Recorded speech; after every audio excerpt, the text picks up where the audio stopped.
Bismillahirrahmanirrahim. Assalamualaikum warahmatullahi ta'ala wabarakatuh. Sahabat media Islam, berjumpa lagi di channel ini. Semoga sahabatku semua selalu dalam sehat walafiat.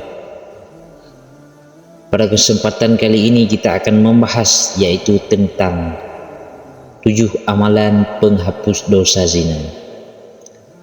Bismillahirrahmanirrahim. Alhamdulillahirabbil alamin, wassalatu wassalamu ala sayyidina Muhammad wa ala alihi wa sahbihi ajmain.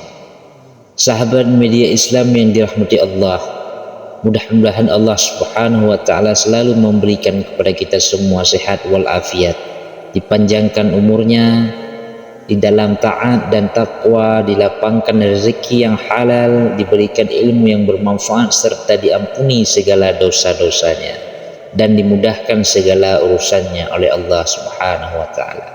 Amin ya rabbal alamin. Sahabat media Islam, zina merupakan perbuatan yang sangat tercela dan diharamkan dalam Islam.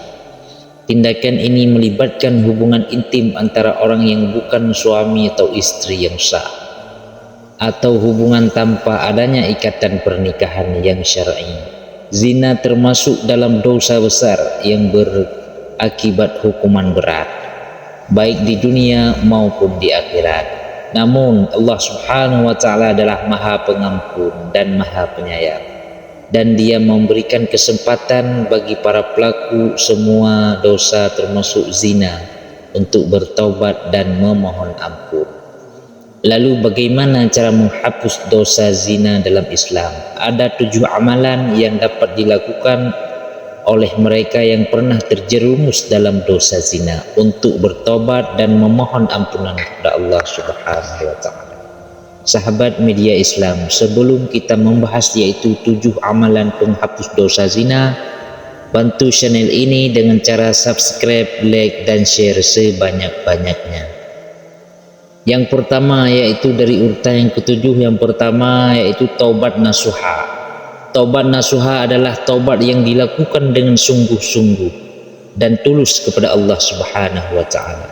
Terdapat beberapa syarat yang perlu dipenuhi dalam taubat nasuha, yang yaitu menyesali perbuatan zina dengan tulus dan sungguh-sungguh, menghentikan perbuatan zina dan menjauhi segala yang bisa mengantarkan kepada hal yang tersebut, bertekad kuat untuk tidak mengulangi perbuatan zina di masa depan, memohon ampunan dengan hati penuh harap dan takut kepada Allah Subhanahu wa taala, kemudian mengembalikan hak-hak orang lain yang mungkin terzalimi akibat perbuatan zina. Taubat nasuha harus dilakukan secepat mungkin dan sebelum datangnya ajal atau sebelum matahari terbit dari arah barat.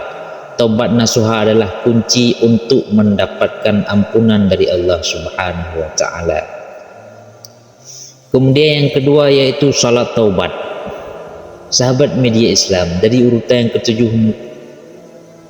macam, yaitu yang kedua salat taubat. Salat taubat adalah salat sunnah yang dikerjakan 2 hingga 6 rakaat di malam hari setelah salat isya atau sebelum salat subuh. Salat ini adalah salah satu cara untuk mendekatkan diri kepada Allah dan memohon ampunannya. Meskipun salat taubat tidak bisa langsung menghapus dosa, namun ia adalah cara untuk mengungkapkan penyesalan dan keinginan untuk berubah.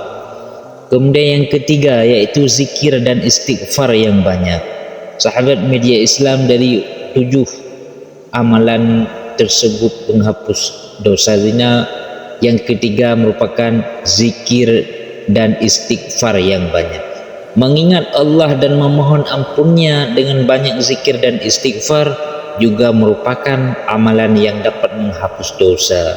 Zikir adalah cara untuk memfokus fikiran kita kepada Allah dan mengingatnya dalam setiap momen. Istighfar adalah memohon ampunannya atas dosa-dosa kita.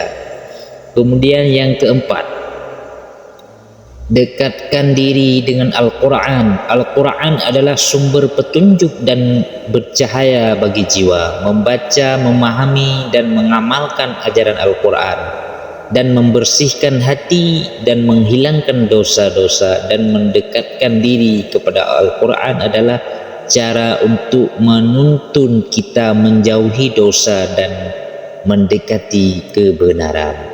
Kemudian yang kelima yaitu menyesali perbuatan. Menyesali perbuatan zina dengan tulus adalah langkah awal menuju taubat yang sejati. Menyesali perbuatan tersebut berarti merasa sungguh-sungguh bersalah atas kesalahan yang telah dilakukan dan berjanji untuk tidak mengulangi di masa depan. Kemudian dari urutan yang ketujuh, urutan yang keenam ini yaitu bersedekah. Sahabat media Islam, salah satu dari yang ketujuh tersebut, dosa amalan yang bisa menghapuskan dosa zina, urutan yang keenam ini yaitu bersedekah. Dengan ikhlas adalah acara untuk membersihkan harta dan jiwa kita. Dengan memberikan kepada mereka yang membutuhkan, kita menghapus dosa-dosa kita dan mendekatkan diri kepada Allah Subhanahu wa taala. Bersedekah juga menunjukkan rasa syukur kita atas nikmat yang telah diberikan oleh Allah Subhanahu wa taala kepada kita. Kemudian yang terakhir yaitu yang ketujuh, memperbanyak amal soleh. Memperbanyak amal soleh yaitu melakukan amal soleh adalah cara untuk menghapus dosa-dosa kita dan mendapatkan pahala yang baik di hadapan Allah.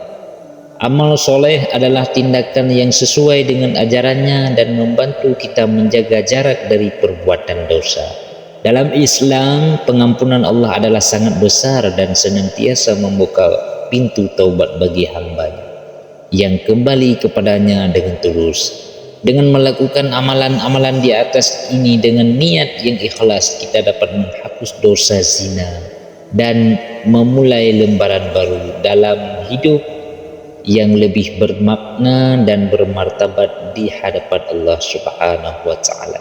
Sahabat media Islam, itulah 7 amalan yang dapat menghapuskan dosa zina. Semoga Allah Subhanahu wa taala mengampuni dosa-dosa kita yang telah berlalu dan menjaga kita dan sanak keluarga daripada segala dan dosa zina. Dan semoga Allah Subhanahu wa taala menuntun kita ke arah yang lebih baik. Amin ya rabbal alamin. Saya akhiri. Assalamualaikum warahmatullahi taala wabarakatuh.